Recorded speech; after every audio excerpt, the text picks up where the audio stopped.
Você já se perguntou para onde vai após a vida? O que há além da morte? Eu gostaria de contar a vocês o que eu penso sobre isso, porque eu posso dizer que estive morto clinicamente. Eu tive uma experiência de quase morte em 2001. Eu era um judeu secular que cresci longe da religião. Cresci em Hanan, Israel. E a última coisa que eu pensava ser ou seguir era ser um rabino ortodoxo.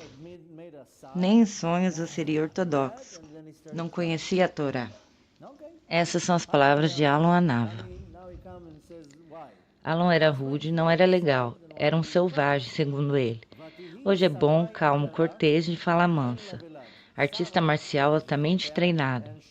Hoje é frequentante de yeshiva, estuda todos os dias a Torá. Não acreditava em Deus. Sua experiência é assustadora e esperançosa. Ele diz que contar sobre a sua experiência é como alguém que sai de férias e volta tentando explicar a experiência que viveu. Naquela noite, eu consumi drogas diferentes, e isso fez meu coração parar. Quando meu coração parou, eu senti que tinha perdido algo, que tinha falhado. Tudo mudou para mim em Nova York, na Páscoa de 2001, em Manhattan.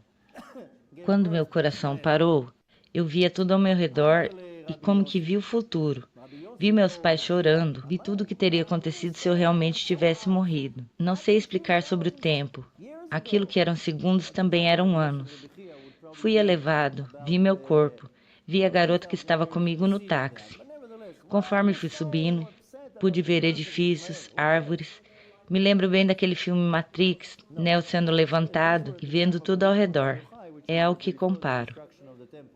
Eu ainda não sabia o que estava acontecendo, mas até ali foi incrível. É difícil definir tempo, mas eu pude ver cada pensamento, cada memória, enquanto era elevado um pouco mais alto. Vi meu corpo, vi a garota que estava comigo no táxi e cada vez mais conectado. Eu estava a uns 6 pisos para cima, olhando para baixo, e vi a ponte de Manhattan. Vi os edifícios, os carros, e podia sentir e saber tudo o que estava acontecendo com as pessoas, porque não vemos realmente o que é. Lá é como se nossos olhos e mentes fossem abertos. Deus criou os céus e a terra, criou bilhões de pessoas, e Ele conhece a cada um. Como Ele pode saber que eu existo? Via os prédios e sabia de tudo. Havia uma conexão pessoal, e com Deus é assim. Via pessoas sentadas em seus apartamentos, pessoas tristes, e eu sentia tudo. Mas eu estava sem dor, sem medo. As pessoas pareciam bonecas, daqueles tipos das bonecas de casa de Barbie. Senti como se algo estivesse me envolvendo, como um cobertor, me agarrando, me apertando. E não podia me mover, de tão forte que me agarrou pelas costas. Era escuro, um preto grosso. E aí as coisas começaram a mudar. Eu me senti sendo esmagado. Era escuro, uma coisa que girava e me envolvia, assustador. Um negro doloroso. O medo é indescritível, isso não foi bom. Hoje sei que ele é um anjo da morte, mas eu chamo de coisa preta. Nunca tive medo de nada, eu era o mais corajoso. Se me mandasse pular, era capaz de eu pular. Mas desse demônio eu tive e tenho medo.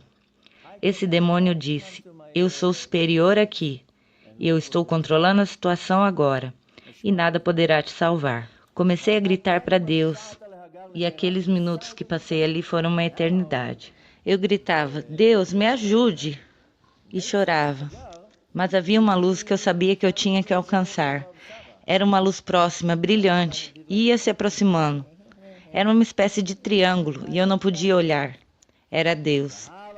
Senti como se ele me agarrasse, e foi como se fossem milhares de gigabytes sendo baixados em mim. Vi Deus, a sabedoria do universo. As pessoas me perguntam, quem é Deus, como é Deus? Mas responder é limitado. Só sei que adquiri um grande saber, uma compreensão de tudo. E ao voltar, não tive a habilidade de segurar este saber. Ferramentas que seguram a revelação divina, a sabedoria que não podemos suportar nesse mundo. É um prazer, simultaneamente, após o escuro, em um caminho de lá, vi todas as almas, todos os judeus, e comparo a um tribunal. Senti uma sensação de nudez, de constrangimento. Me senti envergonhado. Era como se houvessem promotores, juízes, verdadeiramente um tribunal. Quem pratica a mitzvah e faz o bem é como se houvesse uma luz ao redor, e quem faz o oposto é como se houvesse uma mancha escura. Quanto mais praticamos o mal, mais essa mancha vai aumentando, assim como o bem vai apagando as manchas negras. E eu não tinha nada. Quando a alma sobe, as almas podem ler umas às outras. Deus estava à frente de todos, e as almas em torno de mim, como promotores, acusando tudo o que eu fiz. Você tem uma missão. O mitzvah é a sua defesa, e eu só tinha promotores. Vi minha vida passar inteira, rapidamente, diante dos meus olhos. Deus é como um pai que se ausenta e te dá uma missão, dizendo: cuide de seus irmãos. E ao voltar, você não cumpriu sua missão. Então, tanto ele quanto os que o servem estão chateados e decepcionados. Havia uma lista de coisas que eu deveria ter feito, seguido e coisas que não fiz. Mas lá o sentido é ampliado. O sentido de vergonha, de opressão, é a coisa mais horrível de se sentir. Em seguida, a coisa preta me deu a opção de voltar para esse mundo, me dizendo, mas não haverá outra chance, ou era seguir a coisa preta. Desse modo, não haveria chance de apagar as manchas. E eu vi ali um judeu religioso no futuro. Me vi vestido como ortodoxo, de chapéu. E eu não pensava em nada, só dizia, apenas me tire daqui. Acordei com um taxista gritando. Acordei conectado ao mundo de novo. E a moça que estava comigo disse, olha, você estava morto. Me lembrei de cada detalhe, detalhes da garota, e contei a ela. Detalhes de sua infância, datas, cenas, nomes, horas, e aquilo não era normal. Eu achava que eu tinha enlouquecido. Vivendo no mundo secular, eu usava piercing, era louco. E contei a ela cada pequeno detalhe, coisas que não havia chance de eu saber. E esse comportamento lídico me fez levar a buscar o básico do judaísmo. Hábitos de comer carne, laticínios.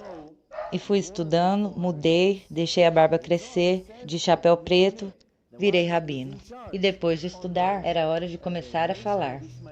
Não conseguia convencer ninguém, mas aquela garota que estava comigo, os detalhes, não deixavam dúvidas. Ela ficou pasmada, assim como quem nos conhecia. Hoje estou casado, muito bem casado.